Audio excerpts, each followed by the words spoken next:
പ്രിയമുള്ളവരെ, ഗുഡ്നസ് ടിവിയുടെ എല്ലാ പ്രേക്ഷകർക്കും നമ്മുടെ നന്മ നിറഞ്ഞ മറിയം എന്നുള്ള പുതിയ എപ്പിസോഡിലേക്ക് വീണ്ടും ഹൃദയംഗമായ സ്വാഗതം.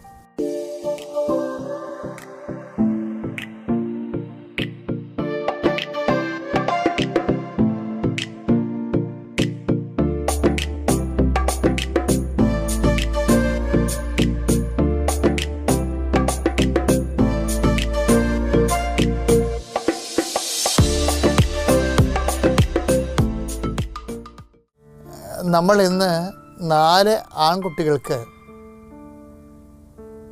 ഇറ്റലിയിൽ പ്രത്യക്ഷപ്പെട്ട പരിശുദ്ധ അമ്മയെക്കുറിച്ചാണ് പ്രാർത്ഥനാപൂർവ്വം ധ്യാനിക്കുന്നത്. ഇറ്റലിയിൽ മാതാവിൻ്റെ മറ്റൊരു പ്രത്യക്ഷീകരണമാണ് അവർ ലേഡി ഓഫ് ഡോളേഴ്സ്. സഫാല ഡയാന എന്ന വില്ലേജിൽ 4 സ്കൂൾ കുട്ടികൾക്കാണ് മാതാവിൻ്റെ പ്രത്യക്ഷീകരണമുണ്ടായത്. 1967 മെയ് 27 ഈ പ്രത്യക്ഷീകരണം. ശേഷം 1969 ഇവിടെ ഒരു ദേവാലയം ഉയരുകയും പാലോർമോയിലെ ആർച്ച് ബിഷപ്പ് ഫ്രാൻസിസ്കോ കാർപ്പിനോ പരിശുദ്ധ അമ്മയെ ദേവാലയത്തിൽ പ്രതിഷ്ഠിക്കുകയും തുടർന്ന് ഭക്തർക്ക് അടയാളങ്ങളും അനുഭവങ്ങളും ലഭിച്ചുകൊണ്ടേയിരുന്നു. സഫാല ഡയാന ഇറ്റലിയിലെ പ്രധാനപ്പെട്ട സ്ഥലമാണ്. പക്ഷേ കുറച്ച് വീട്ടുകാരേ ഉള്ളൂ, 10,000 വീട്ടുകാരേ ഉള്ളൂ അവിടെ. ഇവിടെ 4 ആൺകുട്ടികൾക്ക് പരിശുദ്ധ പ്രത്യക്ഷയായി. അവരുടെ പേരുകളെല്ലാം ചരിത്രത്തിലുണ്ട്. അന്റോണിയോ ബാർബറി, അന്റോണിയോ ബെല്ലാവിയ, റോബർട്ടോ കാസ്റ്റല്ലൂസി, പിന്നെ ഫ്രാൻസിസ്കോ ഡെ മാർട്ടിനോ. അപ്പോൾ ഈ 4 ആൺകുട്ടികൾക്കാണ് അമ്മ പ്രത്യക്ഷപ്പെട്ടത്. പ്രിയപ്പെട്ടവരെ, 1967 വെരി റീസെൻ്റാണ്. ഞാനൊക്കെ 2ാം ക്ലാസ്സിൽ പഠിക്കുമ്പോൾ ഉള്ള സംഭവമാണ്. 1967 മെയ് 26 അമ്മയുടെ പ്രത്യക്ഷീകരണം. പ്രത്യേകിച്ച് മെസ്സേജില്ല, പക്ഷെ ഒരു മെസ്സേജുണ്ട്, കണ്ണീരിൻ്റെ ഒരു മെസ്സേജ്. കാര്യം ഈ റോബർട്ടോ കാസ്റ്റല്ലൂസിയുടെ അതുപോലെ അന്റോണിയോ ബെല്ലാവിയുടെയൊക്കെ മുന്നിൽ അമ്മ നിന്ന് കരയണതായിട്ടാണ് അവർ കണ്ടത്. നമ്മൾ അവർ ലേഡി ഓഫ് ഡോളേഴ്സ് എന്ന് പറയത്തില്ലേ, അത് കണ്ണീരിൻ്റെ മാതാവ്, വേഗല മാതാവ് എന്നും പറയും. അപ്പം അമ്മയുടെ ഒരു പ്രത്യക്ഷീകരണം കണ്ട ഉടനെ ആ പ്രത്യക്ഷീകരണത്തിലേക്ക് ആൾക്കാർ ആകർഷിക്കുകയും പ്രാർത്ഥിക്കുകയും അവിടെ ഒരു വലിയ ദേവാലയം ഉയർന്നു വരികയും ചെയ്തു. ദേവാലയം ഉയർന്നു വരുമ്പോൾ പിന്നെ ദൈവികമായ ലക്ഷ്യം, അതോടുകൂടി വലിയ കൂട്ടപ്രാർത്ഥനകളും മാനസാന്തരവും എല്ലാം കൂദാശ ജീവിതവും എല്ലാം സുന്ദരമായ രീതിയിൽ നടക്കും. നമുക്കറിയാതെ പ്രിയപ്പെട്ടവരെ, ഈ അപ്പാരിഷന് ആഫ്റ്റർ ഇഫക്റ്റ് പെട്ടെന്നാണ്. കാര്യം വത്തിക്കാൻ്റെ നിരീക്ഷണത്തിൽ ഉള്ള സ്ഥലങ്ങളാണ് ഇതൊക്കെ. അപ്പോൾ അവിടെയൊക്കെ ഉള്ള കാര്യങ്ങൾക്ക് വത്തിക്കാന് പെട്ടെന്നാണ് അന്വേഷിക്കാനൊക്കെ കഴിയണതൊക്കെയില്ല. അതാണ് അല്ലാതെ അന്വേഷണങ്ങൾ സമയമെടുക്കത്തില്ല അവിടെയൊക്കെ. അപ്പോൾ അതുകൊണ്ട് തന്നെ ഈ ദേവാലയത്തിന് 1969 2 കൊല്ലം കഴിയുമ്പോൾ ജൂൺ 22 ആയപ്പോൾ തന്നെ അവിടെ ഒരു ദേവാലയം വരും. എന്നിട്ട് ആർച്ച് ബിഷപ്പ് ഫ്രാൻസിസ്കോ അവിടുത്തെ ആർച്ച് ബിഷപ്പ്, അതായത് പലേർമോ എന്നാണ് ഈ സ്ഥലത്തിൻ്റെ പേര്, പലേർമോ. അവിടെയുള്ള ആർച്ച് ബിഷപ്പ് ഫ്രാൻസിസ്കോ കാർപ്പിനോ, അദ്ദേഹത്തിൻ്റെ പേരതാണ് ഫ്രാൻസിസ്കോ കാർപ്പിനോ. അദ്ദേഹം ഈ ദേവാലയം, പലേർമോയിലെ ദേവാലയം പരിശുദ്ധ അമ്മയ്ക്ക് പ്രതിഷ്ഠിക്കപ്പെട്ടോടുകൂടി അമ്മയുടെ പ്രത്യക്ഷീകരണത്തിൻ്റെ പ്രാഥമികമായ ലക്ഷ്യം പൂർത്തീകരിക്കുകയും ജനങ്ങൾക്ക് അടയാളങ്ങളും അത്ഭുതങ്ങളും അനുതാപങ്ങളും ആത്മശക്തീകരണങ്ങളുമൊക്കെ ഇന്ന് ലഭിച്ചുകൊണ്ടിരിക്കുകയാണ്. പക്ഷേ ഫ്രാൻസിസ്കോ കാർപ്പീനോ മെത്രാപ്പൊലീത്ത ഈ ദേവാലയം പ്രതിഷ്ഠിക്കുന്നതിൻ്റെ പിന്നിൽ ഈ അപ്പാരിഷൻ തന്നെയാണ് അദ്ദേഹത്തിൻ്റെ മനസ്സിലുള്ളത്. കാര്യം കരഞ്ഞുകൊണ്ടുള്ള രൂപമായിട്ടാണ് അമ്മ പ്രത്യക്ഷപ്പെട്ടത്. ആർച്ച് ബിഷപ്പ് കാർപ്പീനോ ഈ ദേവാലയം സ്ഥാപിച്ചിരിക്കുന്നതും അവർ ലേഡി ഓഫ് സോറോസ, അതായത് വ്യാകുലമാതാവിന് വേണ്ടിയാണ്, വ്യാകുലമാതാവിൻ്റെ നാമത്തിലാണ്. വ്യാകുലമാതാവ് ഒരു ഐക്യമാണ്. ആരോടാണ്? കർത്താവിൻ്റെ പീഡാസഹനങ്ങളോടുള്ള ഐക്യം. ഞാൻ ഒരു അപ്പാരിഷനിൽ പറഞ്ഞിരുന്നു, 100 കൊല്ലം കഴിഞ്ഞാലും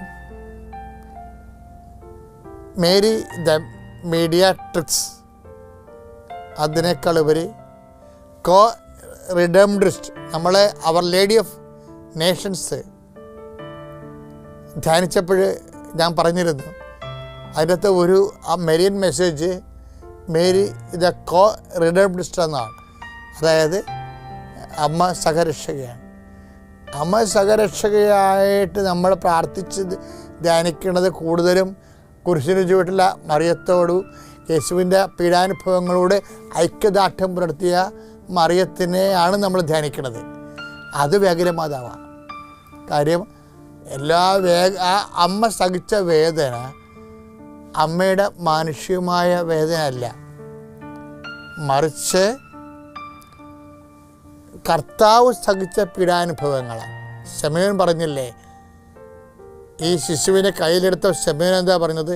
നിൻ്റെ ഹൃദയത്തിൽ ഒരു വാൾ തുളച്ച് കയറും.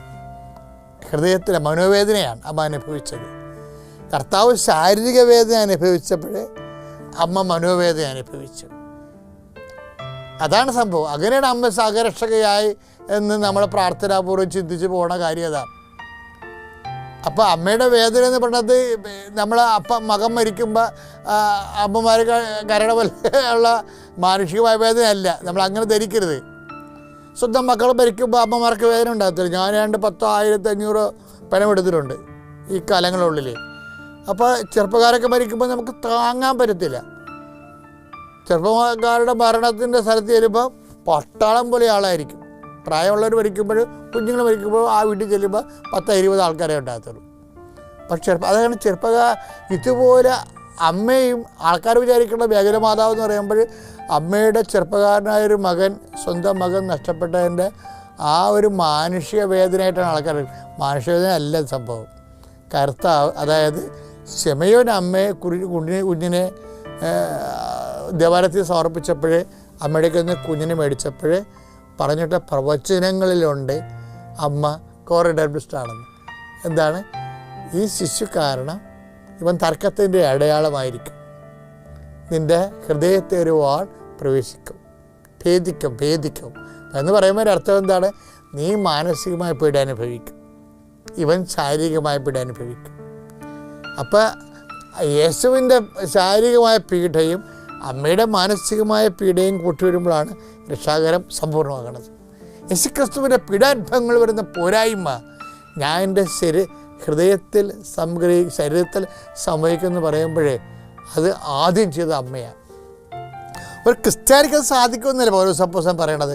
കർത്താവിൻ്റെ പീഡാനുഭവങ്ങളിൽ ശാരീരികമായിട്ടും മാനസികമായിട്ടും പങ്കെടുക്കാൻ. അതിലെ പൗലോസ് അപ്പോസ്തലൻ പറയണത് ഈ യേശുക്രിസ്തുവിൻ്റെ പീഡാനുഭവങ്ങൾ വരുന്ന പോരായ്മ ഞാൻ എൻ്റെ ശരീരത്തിൽ സംഭവിക്കണമെന്ന്. അപ്പോൾ യേശുക്രിസ്തുവിൻ്റെ പീഡാനുഭവങ്ങൾ വരുന്ന പോരായ്മ ആദ്യം സ്വന്തം ഹൃദയത്തിലും ശരീരത്തിലും സംഭവിച്ചത് ആരാണ്? അമ്മയാണ്. That is possible. അപ്പോൾ അതുകൊണ്ട് തന്നെ ലോകത്തിൻ്റെ പാപങ്ങൾക്ക് പരിഹാരമായി അമ്മയും സഹിച്ചു എന്നുള്ള വ്യക്തമല്ലേ? അതുകൊണ്ട് അമ്മയുടെ സങ്കടം എന്ന് പറയണത് പാപത്തിന് പരിഹാരം ചെയ്ത യേശുക്രിസ്തുവിൻ്റെ ശാരീരിക മാനസിക വേദനയുടെ ഒരു ഭാഗമാണത്. അതുകൊണ്ടാണ് അമ്മ കോറഡർബിസ്റ്റായി മാറണത്. കോറഡർബിസ്റ്റ്, അമ്മ സഹരക്ഷക. എന്താ കാരണം വെച്ച് കഴിഞ്ഞാൽ അതൊരു പരിശുദ്ധാത്മാവിനാൽ പ്രവാചകൻ പറഞ്ഞ വെളിപാടിൻ്റെ ഭാഗമാണ്.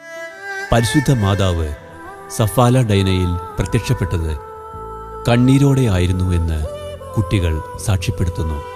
ഈ 4 സ്കൂൾ കുട്ടികൾക്ക് പരിശുദ്ധ അമ്മ പ്രത്യക്ഷപ്പെടുന്നതിന് വ്യക്തമായ സന്ദേശം ഉണ്ടായിരുന്നില്ല. ഇവിടെ പരിശുദ്ധ അമ്മ കണ്ണീരോടെ മൗനത്തിലായിരുന്നു. ഇപ്പം നമ്മളിവിടെ കണ്ടില്ലേ, പെലാർമയിൽ കണ്ണീരോടെ കരഞ്ഞു നിൽക്കുന്ന അമ്മയെ കണ്ടപ്പോഴും ആർച്ച് ബിഷപ്പ് മർട്ടിനോയ്ക്ക് തോന്നിയല്ല എന്താണ് ദേവാലയം പ്രത്യക്ഷപ്പെടേണ്ടത് പീഡാനുഭവത്തിൽ പങ്കെടുത്ത പരിശുദ്ധ അമ്മയുടെ നാമത്തിലാണെന്ന്. ഒരു പക്ഷേ അടുത്ത നൂറ്റാണ്ടിൽ ഏറ്റവും കൂടുതൽ ചർച്ച ചെയ്യാൻ പോകുന്നത് ഈ ഒരു വിഷയമായിരിക്കും.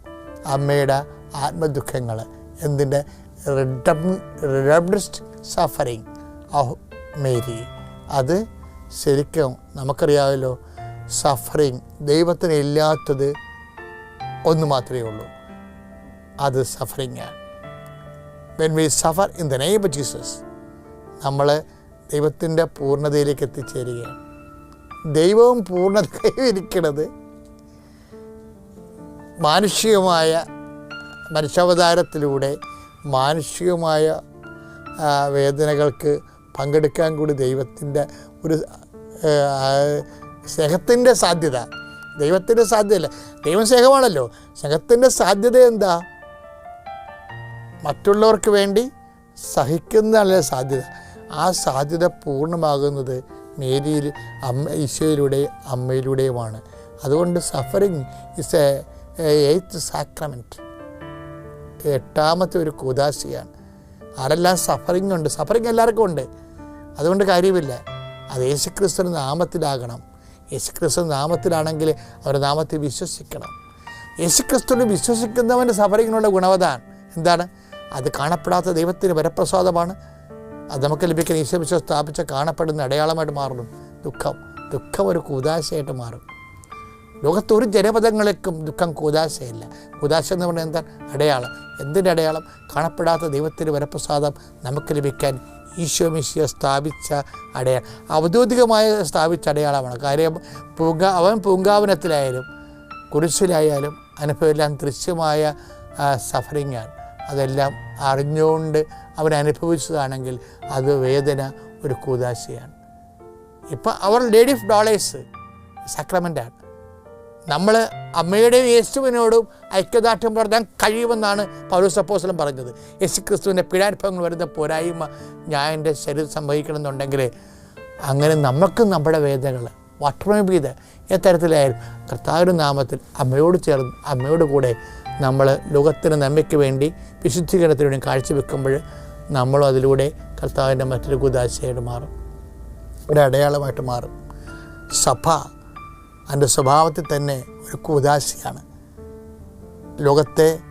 ലോകത്തിന് ദൈവത്തെ ദൃശ്യമാക്കി കൊടുക്കുന്ന കൂദാശ. നമ്മുടെ ആ കൂദാശയുടെ ഭാഗമായിട്ട് ആണ് സഫറിങ്ങിലൂടെ when we take in the name of Jesus Christ we are, നമ്മൾ ദൈവത്തിനെ ദൈവത്തിനെ പ്രകടമാക്കി കൊടുക്കുകയാണ് യേശുക്രിസ്തു നാമത്തിൽ സഹിച്ചുകൊണ്ട്. അപ്പോഴാണ് നമ്മൾ കൂദാശയെ എന്ന് നമ്മുടെ സഫറിങ് പരിശുദ്ധ അമ്മയുടെ കരച്ചിലിൻ്റെ പ്രതിയാണ് ഞാൻ ഇത്തരം സംസാരത്തിൽ നിങ്ങൾ മനസ്സിലാക്കണം.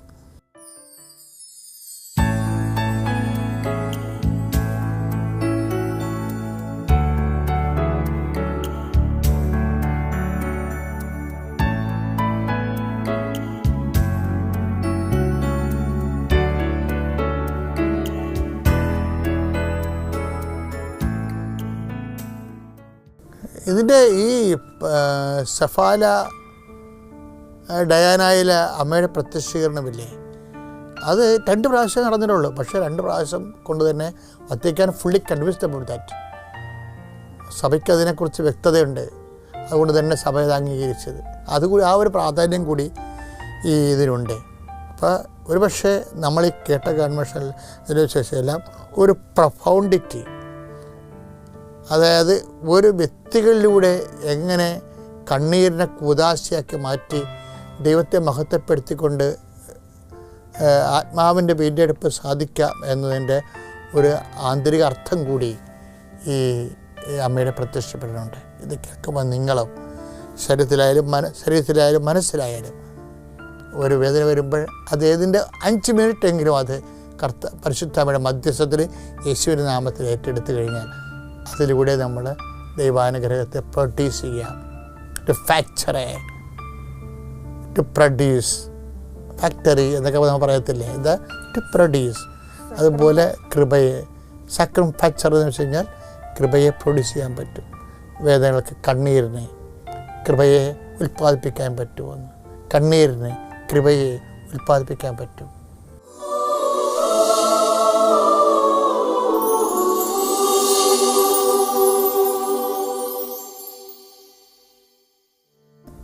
പ്രിയപ്പെട്ടവരെ, സെഫാല ഡയാനയിലെ ഈ പ്രത്യക്ഷീകരണം ഇപ്പം 4 പിള്ളേർക്ക് പ്രത്യക്ഷപ്പെട്ടില്ലേ,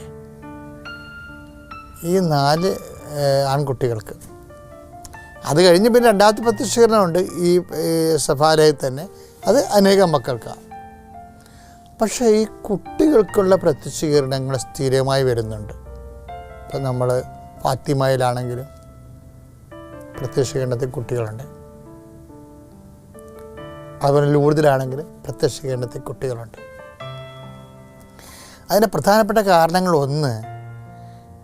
ഇവർ ഒന്നാമത്തെ പരമാവധി ഇവർ ദൈവത്തെ വിശ്വസിക്കേണ്ട ഒരു കാലഘട്ടമാണത്. യുക്തി ആവശ്യമില്ലാത്ത കടക്കാതെ, സംശയങ്ങളുണ്ടാകാതെ, വിശ്വാസത്തിൽ കളങ്കം ഉണ്ടാകാതെ. യുക്തി വരുമ്പോൾ വിശ്വാസത്തിൽ കളങ്കം വരുമല്ലോ, അതിലേക്കുള്ള യുക്തിയെ അതിജീവിക്കണ വിശ്വാസം നമുക്കുണ്ടാകണം. അത് മനുഷ്യൻ കുറച്ചുകൂടി പ്രായമായി കഴിഞ്ഞാൽ യുക്തിയെ അതിജീവിക്കണ വിശ്വാസം കിട്ടത്തുള്ളൂ. കാര്യം അതിൻ്റെ അകത്ത് സാധാരണ കോമൺ മാൻ്റെ കാര്യം ഞാൻ പറഞ്ഞ കേട്ടോ. അപ്പം അങ്ങനെ വരുമ്പോൾ ഈ പ്രത്യക്ഷീകരണം വളരെ ക്ലാസിക്കൽ പ്രത്യക്ഷീകരണമാണ്. ഇപ്പം ഈ കാരണം അതുപോലെ ഈ പ്രത്യക്ഷീകരണത്തിൻ്റെ മാറ്ററില്ലേ, അതായത് സഹനമാതാവ് ഹൃദയത്തെ കുന്തം തുളച്ച് കയറിയിരിക്കുന്ന രീതിയിലുള്ള വ്യാകുല മാതാവിൻ്റെ ലോകത്തിലെ പല പ്രത്യക്ഷീകരണങ്ങൾ അങ്ങനെ വന്നിട്ടുണ്ട്. അതിൻ്റെ അർത്ഥം ആ പ്രത്യക്ഷീകരണത്തിലൂടെ ഞാൻ മുമ്പ് പറഞ്ഞ പോലെ കാർ റെംഡിസ്റ്റ് സഹരക്ഷക എന്നുള്ള ആശയത്തിലേക്ക് വരാൻ വേണ്ടി സഭയെ അപ്പാരിഷസിലൂടെ ദൈവം ഒരുക്കുന്നതായിട്ടും എനിക്ക് പറയാൻ പ്രലോഭനം തോന്നിപ്പോകുന്നുണ്ട്. കാര്യം ഒരു കാലത്ത് അത് പ്രവചനം പോലെ നടക്കും അത്. പക്ഷേ ഇപ്പോഴും നമ്മുടെ ഈ പ്രത്യക്ഷീകരണം കേൾക്കുമ്പോൾ ഈ പ്രത്യക്ഷീകരണത്തിൻ്റെ ചൈതന്യം എന്ന് പറയുന്നത് നമ്മുടെ സഹനങ്ങൾക്ക് ദൈവദൃഷ്ടിയിൽ രക്ഷാകരമായ മൂല്യം ഉണ്ടോ എന്നുള്ളതാണ്. ആ ഒരു ബോധത്തിൽ നിരാശയില്ലാതെ സഹനത്തിൽ ഇപ്പോൾ ഇരിക്കുന്നവരായ ശരി, നിങ്ങൾ നിരാശപ്പെടാതെ നിങ്ങളൊരു കാലത്ത് പറയും, കർത്താവ് അന്ന് ആ സഹനം തന്നില്ലായിരുന്നെങ്കിൽ സ്വർഗത്തിൽ എനിക്ക് ഇന്ന് ഇത്രയും മഹത്വം ഉണ്ടാകുമായിരുന്നില്ല. നമ്മുടെ ഓരോ സഹനത്തെക്കുറിച്ച് നാളെ സന്തോഷിക്കുകയും ദൈവത്തിന് നന്ദി പറയുന്ന ഒരു ടൈമുണ്ട്. അതുകൊണ്ട് തന്നെ നിരാശപ്പെടാതെ സഹനത്തിരിക്കുന്ന സന്തോഷത്തോടുകൂടി ഈ പാരിഷനെ സ്വീകരിക്കുകയും മറ്റുള്ളവർക്ക് ആ സഹനത്തിൽ ഇരിക്കുന്നവർക്ക് ഉത്തേജനവും ശക്തിയും കാര്യം ശക്തിപ്പെടുത്തുക എന്നുള്ളത് പ്രധാനപ്പെട്ട കാര്യമാണ്. അപ്പോസ്തലന്മാർ ചുറ്റി സഞ്ചരിച്ചപ്പോൾ പൗലോസ് അപ്പോസ്തലൻ പറഞ്ഞത് ഞങ്ങളെ ശക്തിപ്പെടുത്തിക്കൊണ്ട് വിശ്വാസികളെ ശക്തിപ്പെടുത്തിക്കൊണ്ട് ചുറ്റി സഞ്ചരിച്ചതാണ്. ഈ അപ്പാരിഷൻ ഒരു വിശ്വാസത്തിൻ്റെ ശക്തീകരണമാണ്. ശക്തീകരണമാകട്ടെ എന്ന് പ്രാർത്ഥിക്കുന്നു.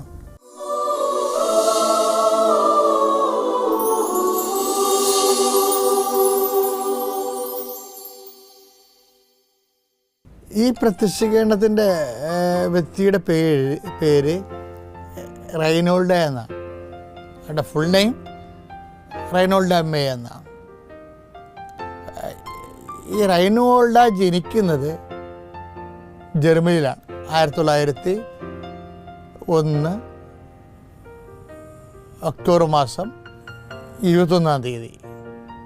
ഇവരുടെ പ്രത്യേകത എന്ന് വെച്ചാൽ നമുക്കറിയാം, ഈ അപ്പാരിഷൻ ലഭിച്ച ആൾക്കാർക്കെല്ലാം എന്തെങ്കിലും ഒരു പ്രത്യേകത ഉണ്ടാവും.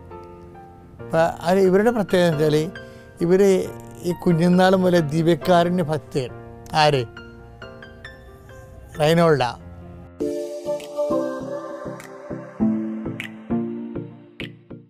താബോർ മലയിൽ യേശു പ്രത്യക്ഷപ്പെടുന്ന സമയത്തുണ്ടാകുന്ന സൂര്യശോഭയിൽ തന്നെയാണ് ഈ റൈനോൾഡയ്ക്കും അമ്മ പ്രത്യക്ഷപ്പെടുന്നത്. പക്ഷേ അവിടെ ഊന്നൽ കൊടുക്കുന്ന മുഴുവനും tabernacle. I am the tabernacle of the Most High.